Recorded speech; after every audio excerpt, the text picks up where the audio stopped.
fin de compte, après, tu contrôles celui qui dit et celui qui parle de celui qui dit. Et Plus donc, la monnaie qu'on contrôle. bah voilà. Tout le Monnaie avec reste. la numérisation, et l'IA, Sam Altman, Alors, alors et Peter Thiel et compagnie. pour revenir à une interprétation franco-française, parce qu'on est là Oui, en parlant de France et de qui tu es, euh, c'est Breitbart, dont tu as entendu parler. Maintenant, il est accepté, il était complètement alternatif. Lui est décédé à l'âge de 44 ans, mais il a créé une entité de news aux États-Unis, d'information, qui est très intéressante. Il a créé cette phrase qui disait que la culture est toujours en amont de l'économie et de la réalité. Et je trouve ça brillant, etc. oui, c'est bien Et, résumé. et là, pendant notre conversation, moi, je pensais au phénomène suivant, c'est que on a vu sur le plan culturel, et surtout en France, ça s'est manifesté plus en France même qu'en Allemagne que dans d'autres pays, même si les racines d'une certaine tendance étaient allemandes, en commençant avec Schopenhauer, ensuite Nietzsche avec le nihilisme. D'un seul coup, ça donnait le côté absurde et le côté sans espoir de l'existentialisme. Mhm. Et ensuite, après l'existentialisme qui avait encore une poésie dedans, c'est devenu complètement aride avec le structuralisme. Mhm. Parce qu'il n'y avait même plus d'âme du tout, même pas d'âme des ténèbres, même pas d'âme noire. Il n'y a plus rien. C'est Sans la, de néant. c'est la technocratie absolue. Mhm. Le structuralisme littéraire, c'est la technocratie. Et comme c'est toujours le cas dans ce cas-là, parce que moi j'ai grandi avec tous les grands structuralistes, l'équipe de tel quel et tout ça, c'était de mon époque,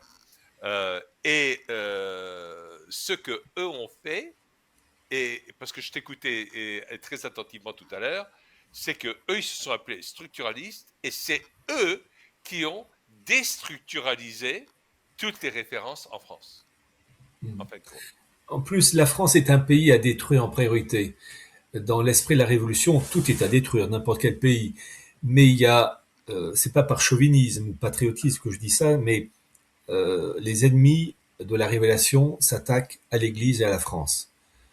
L'Église, dépôt de la foi, et la France, parce que c'est la finée de l'Église. Ce sont les deux éléments à détruire.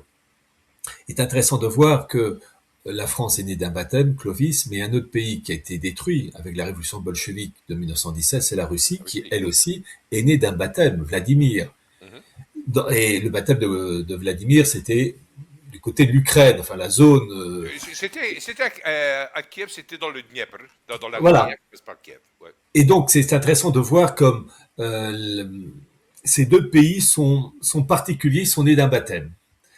Et à un moment donné, vois-tu, on a parlé aussi de, je disais que dans la dissidence, et c'est le drame, là, c'est que la dissidence est marquée par le libéralisme, soit oui par le libéralisme, ou bien n'appartenant pas, enfin, ou bien, j'allais dire, de confession musulmane, c'est-à-dire n'appartenant pas à la civilisation française.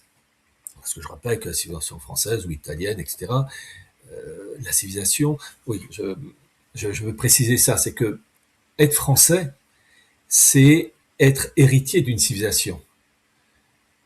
Et c'est d'ailleurs que on doit avoir une communion de pensée avec nos ancêtres du 19e, 18e, 15e, etc.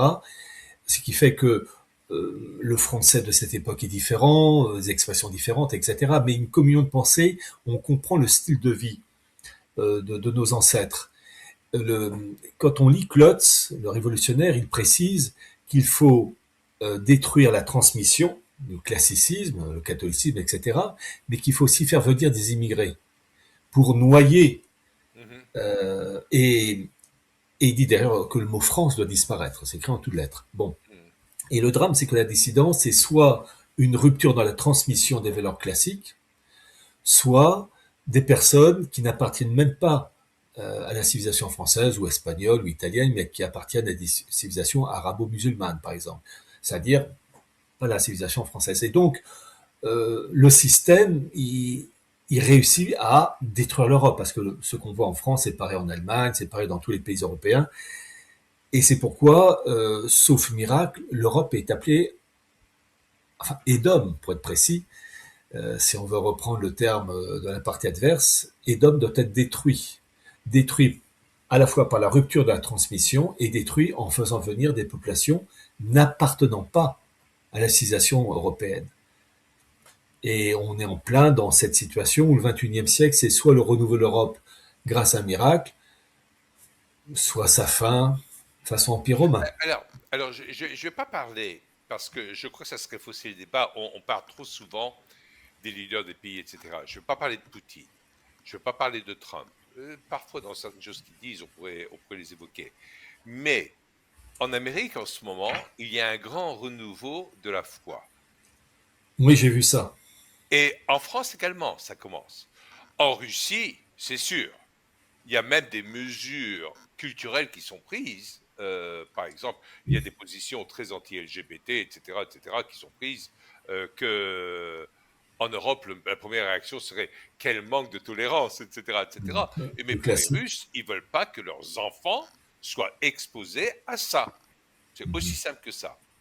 Alors que sur TikTok, etc., on voit des drag queens faire des bisous à des petits enfants, quoi. C'est bon. Oui, Euh, oui, bon. complètement. Ouais. Donc, il y a une tendance, parce qu'on a parlé de ça, dans la population, à retrouver des traces de foi. Alors, ce sont les pays, bien sûr, il y aura plutôt à dominance catholique par tradition,